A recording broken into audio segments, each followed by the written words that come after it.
La fournaise, en quelque sorte. En fait, la température idéale qui va permettre d'obtenir une boule qui deviendra vase, pied de lampe, coupe, gobelet. À l'extrémité de la canne, une boule de verre que le souffleur, après avoir mis d'autres cannes au chaud, est allé chercher dans un autre four où une mixture mijote dans un grand bol. Et dans ce bol, j'ai 100 litres de verre en fusion.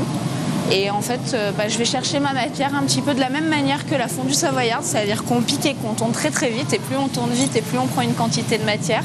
Et ensuite, on peut commencer à attaquer le décor, les poudres, etc., les formes. Chaque objet est unique. Le verre en fusion est une matière vivante, souple, malléable.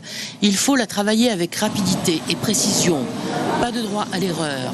L'artiste doit avoir en tête l'objet fini et de cette projection dépend le choix des outils. Il y a les cannes quand on souffle.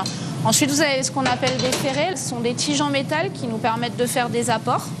Et ensuite, vous avez ce qu'on appelle des pontis. Et le ponti, c'est pareil, c'est une canne qui est pleine dans laquelle on souffle pas, mais qui permet d'inverser le sens de travail de la pièce, parce que quand on réalise des objets en verre, on commence toujours par réaliser la fin de l'objet, puisque en soufflant, on crée l'aspérité et en fait le début de l'objet.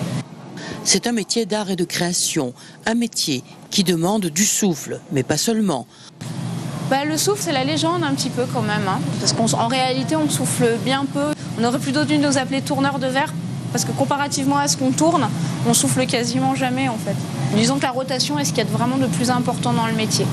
On travaille essentiellement avec les trapèzes, les épaules, le dos et les pectoraux. Quand on a une masse à bout de bras et en rotation permanente et en plus une masse qui bouge, parce que le verre c'est une matière qui est vivante, c'est pas inerte comme de la pierre qu'on est tout le temps obligé de compenser en fait quand on travaille. Les premiers objets en verre ont été découverts il y a 2500 ans en Égypte.